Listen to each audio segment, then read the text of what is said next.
Hello everyone! Today here in Top Secret Travel Tips, I'll be sharing with you essential information to consider before visiting Istanbul this 2024.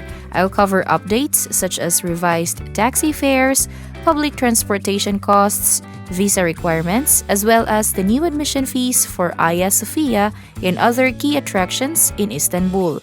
But before we'll start, don't forget to like, share, subscribe, and click on the notification bell for you to be updated on our latest videos. As we start, let's begin with visa exemptions. If you're a citizen or passport holder of any of these 6 countries, United States, Canada, Saudi Arabia, Oman, United Arab Emirates, and Bahrain, you'll be glad to know that Turkey has now waived their visa requirement. This means that if you're planning a trip to Turkey soon, you'll only need your passport for entry. There's no need to apply for visa. This change also applies to some of the major museums and attractions in the country. Then let's talk about public transportation in the city.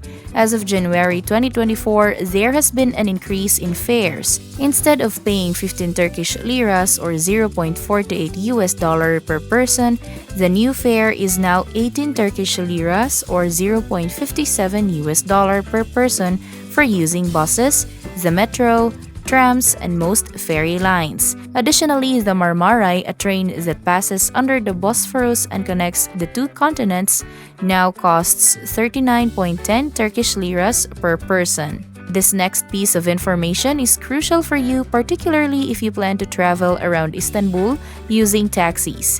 It's important to note that taxi drivers may try to overcharge, not just to tourists, but also local residents and Turkish citizens. Therefore, I'm going to share with you the updated taxi fares as of 2024. When you board a taxi in Istanbul, the meter starts at approximately 25 Turkish liras or $0.80. Following that, for each kilometer traveled, you'll be charged 17.62 liras or $0.56. There's also a minimum fare for each ride, which is 90 Turkish liras or $3. This means that even if your ride is only 2 kilometers and the meter shows a fare less than 90 liras, you'll still have to pay the minimum fare of 90 liras. My advice is always ask the driver to turn on the meter, especially if you're unsure about the cost of your route. The taxi meters are updated with these new rates. For instance, if you're traveling from Taksim Square to Sultanahmet Square or vice versa, a distance of about 8.5 kilometers, you shouldn't be paying more than 230 Turkish liras for a one-way trip. You can also use ride-hailing apps like Uber or B-Taxi. Many people wonder if Uber is legal in Istanbul, and the answer is yes, it operates legally. However, unlike in the US or many European countries, you won't be sent a private car but a regular yellow taxi. The Uber app works with these yellow taxis and can give you an estimate of how much your ride will cost. Now let's move on to the next topic. As of January 2024, the minimum wage in the country has been revised to 17,000 liras or $544, up from last year's 11,000 liras or $364. However, it's important to note that with this increase in minimum wage, the prices of various goods and services such as food, museum tickets, transportation, and groceries are also expected to rise. Moving on, there have been price increases for some of the major attractions in the city starting from January 2024. For instance, if you plan to visit Galata Tower, the new ticket price is 650 Turkish liras or $20.80 per person.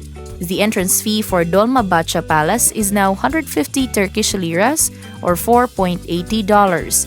And for the Basilica Cistern, it is 600 Turkish liras or $19.20. As you can see, the prices for these attractions have essentially doubled. Then let's visit Topkapi Palace. When it comes to visiting Topkapi Palace in 2024, it's important to note that the ticket prices have significantly increased.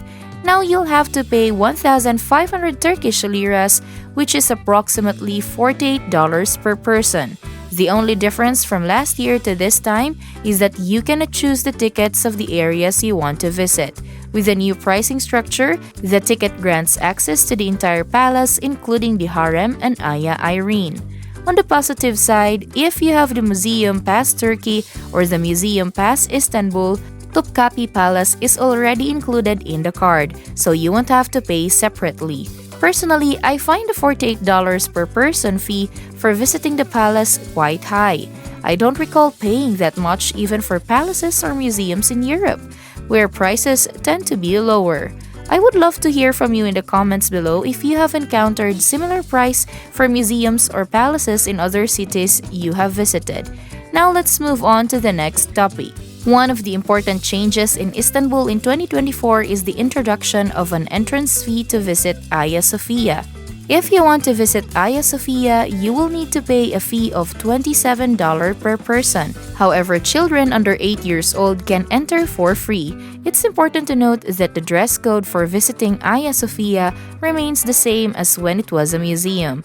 Women are still required to cover their hair and dress modestly, and the same applies to men. There is an audio guide available at the ticket office, but they will only provide you with the device itself, not the headphones. If you want to use headphones, they can be obtained for an additional charge of 100 Turkish liras or $3 per person. To save money, I recommend bringing your own headphones if you plan to use the audio guide. It's also worth mentioning that Hagia Sophia is not wheelchair accessible, and people with difficulty climbing stairs will only have access to the first floor. Previously, when Hagia Sophia was a museum, it was possible to enter using the Museum Pass Istanbul or Museum Pass Turkey. However, as of January 15, 2024, these passes are no longer accepted for entry to Hagia Sophia. Additionally, there are no discounts for Turkish citizens or residents, and they will have to pay the same fee as foreign tourists, which is 800 Turkish liras or $26. It's important to clarify that the entrance fee allows access to the gallery on the second floor of Hagia Sophia. Foreign visitors are not permitted to access the first floor, which is only open to Turkish citizens for free.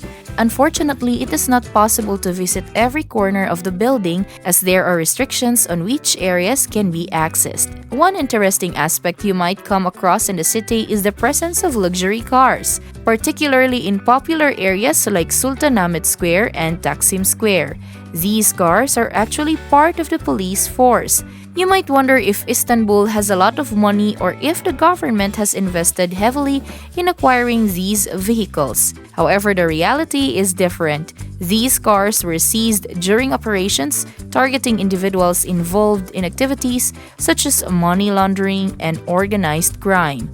Instead of selling them, the government decided to incorporate them into the police fleet. As a result, you will now see these luxurious cars being used by the police in tourist areas. This development not only adds a unique touch to the city, but also serves as a deterrent to potential criminals. It's an interesting sight to witness these high-end vehicles being utilized for law enforcement purposes. So those are the adjustments you'll need to make when visiting Istanbul due to the changes. Once again, if you know other changes that are not mentioned in the video, feel free to comment down below. That's it for today, and don't forget to like, share, and subscribe. Until next time, happy travels!